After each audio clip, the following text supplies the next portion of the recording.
Afternoon, everyone. Thanks for coming along. I appreciate the opportunity to speak to you today. BIM and this whole area and everything that's been discussed today, we see it as a hugely important part of our arsenal in everything we're trying to do within SEAI and in Ireland as a country. So I'll just move along here. So that's me. So just to give you a bit of background, I suppose, to some of my attitudes, I'm only in SEAI since December 2021. But previous to that, I spent 20 years as an M&E consultant in the commercial sector. So I think I've a kind of an interesting perspective on both sides.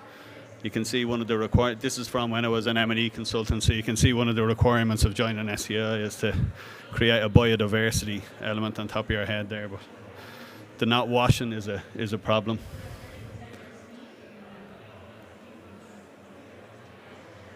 So, just to give you a quick run through, I'm going to introduce you to SEAI and the kind of our challenges from an Irish perspective. Who is sustainability important to? What is sustainability? Who are the commercial sector? Retrofit. And then BIM opportunities and challenges. So, I suppose just SEAI as an organisation. So we work with government, homeowners, businesses and communities to create a cleaner energy future. The government creates the policies and we implement them and encourage people through education and through grant funding to help them along on their way. So we have solutions and we deliver impact and we are here to help you. So the role of SEAI, so obviously we are at the heart of delivering Ireland's energy revolution and we are driving replacement of fossil fuel usage in all sectors across society. So the Irish challenge, and this isn't an Irish test. I just realising when I read it now, it seems like somebody's going to be asked to, I don't know, speak Irish or something like that. But anyway, this is the scale of the challenge in Ireland, and I suppose these are figures from 2018, and this is where we would need to get to by 2030. So there's a number of elements here. There's manufacturing, combustion, mineral industry, commercial services, agri and fisheries. Now this is a slide that's kind of, I suppose, going to be quite unique, not unique to Ireland, but very unique to this kind of part of the world. You'll notice that the element of heat is huge. So you can see the electricity, buildings and industry on the left-hand side there, and that bar shows you that heat is such an important element of our side. Despite the phrase global warming, we actually have a huge element of our fossil that's created due to heat. So this was the title of my topic today, the importance of sustainable commercial retrofit. And I'm obviously the program manager for commercial retrofit, so it's of particularly importance to me. So I think I'm going to answer this question by asking some elements about the question itself. So I suppose if we look at the importance of sustainable commercial retrofit, and this is something we discussed in the earlier session, and it's really important to get our head around, is it's not just about operational carbon. It has been over the last few years, but in reality, you look at everything: materials, construction, operation of the building, which we've always looked at, and then the demolition side. In reality, I suppose if we're being honest, it's all a load of carbon. Probably thought there's going to be another word there. So decision on retrofit must be made with this fact in mind. It's essential that we look at the whole life cycle of a building. And that's something, I suppose, that in reality isn't happening because the tools aren't there within the sector at the moment.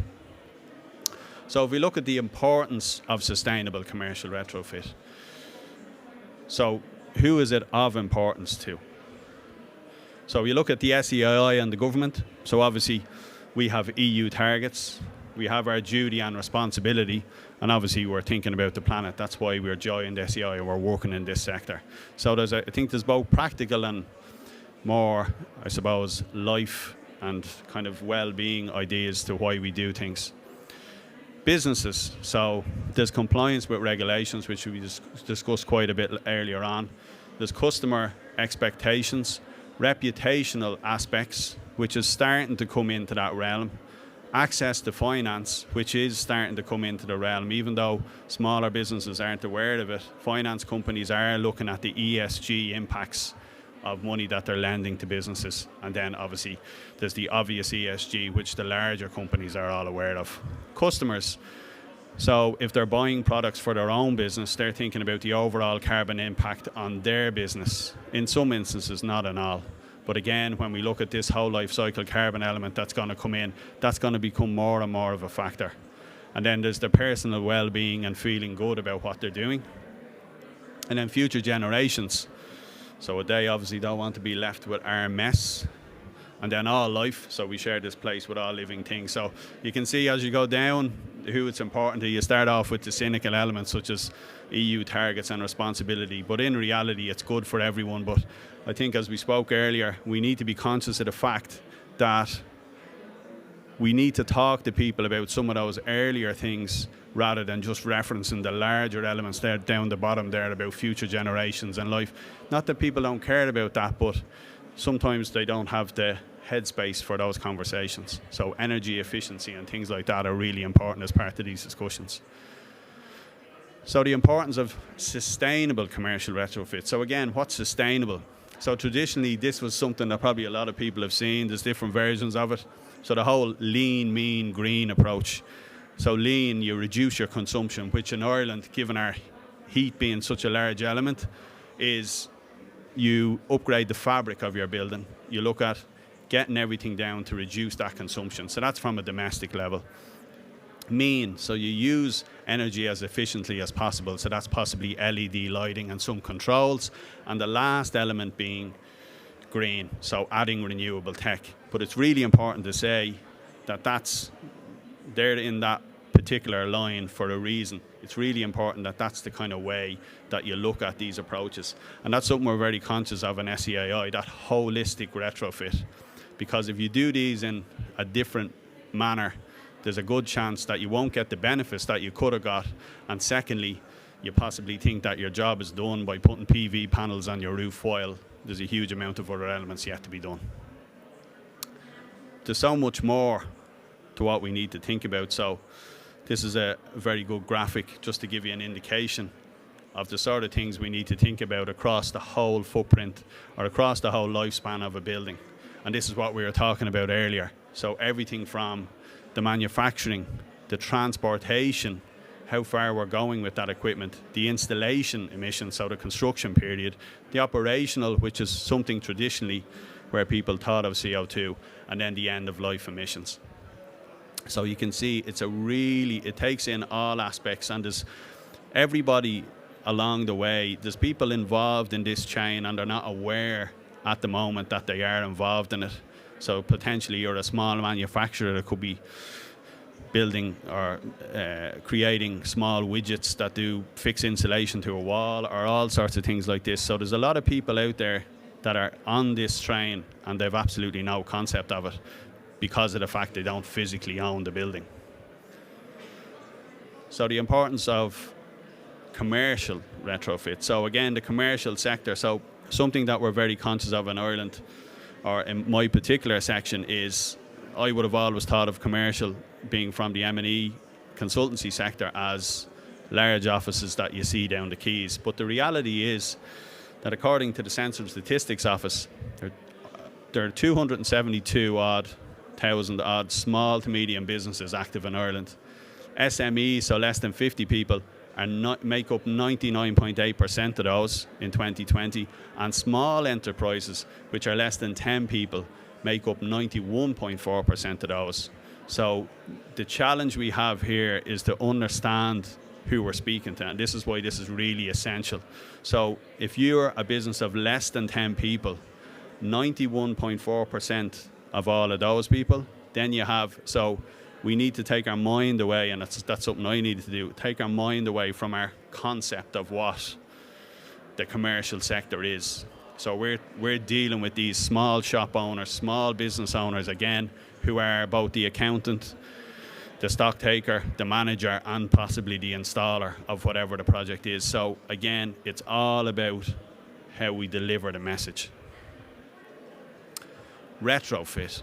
So the phrase retrofit, I suppose it's something, or the word retrofit is something we're kind of battling with internally in SEI at the moment, because although technically you can see that it involves the whole changing of a building system, it gives a sense of leaving what's there and adding something on top of it. So, for example, if you look at this here, so here's somebody doing a good job putting PV panels on the roof, but in the background you can see there's the flue off a gas boiler still sticking up through the roof.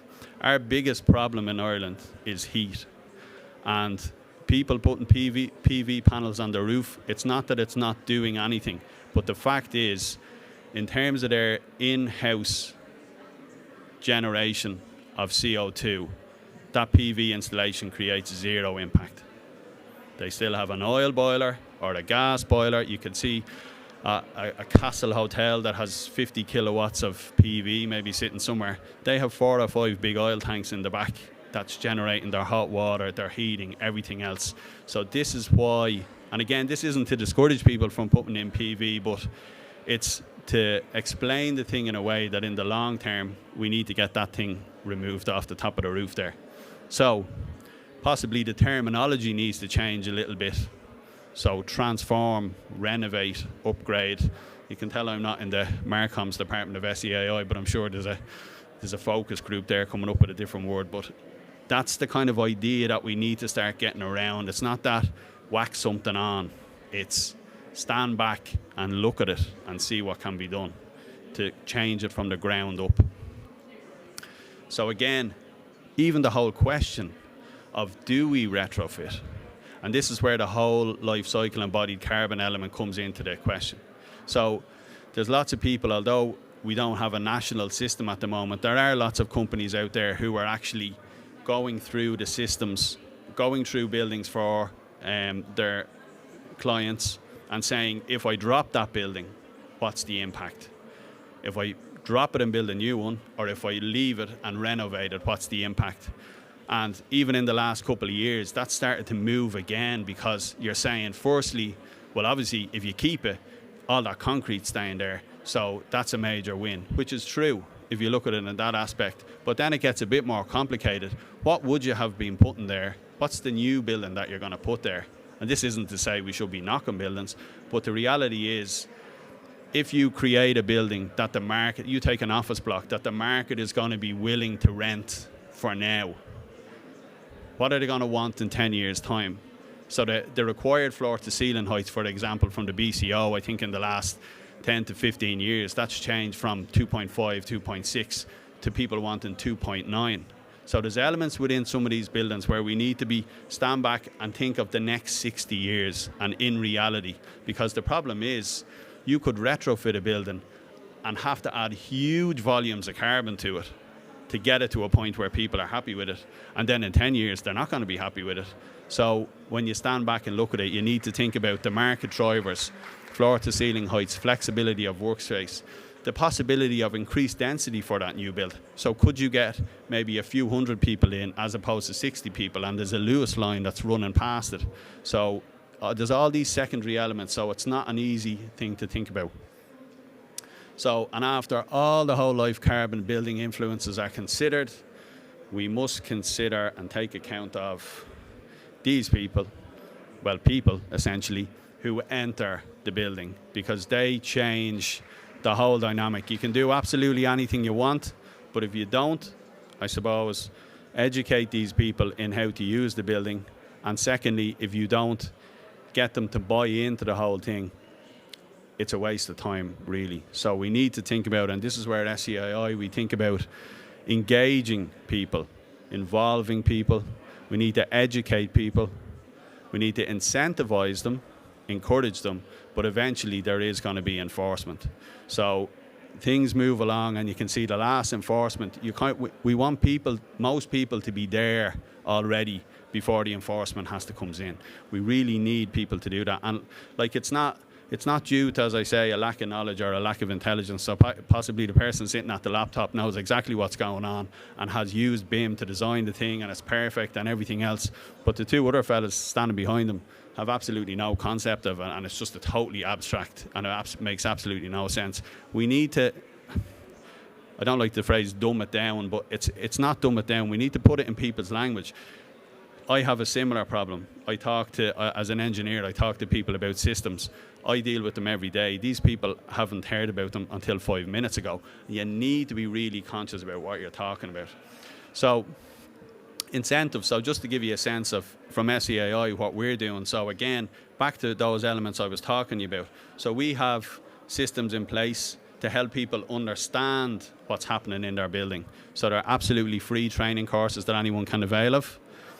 There's the plan element. So again, we have free audit schemes where you just ask for a voucher.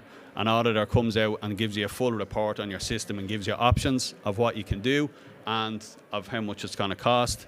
Then you invest and we give you grants towards that.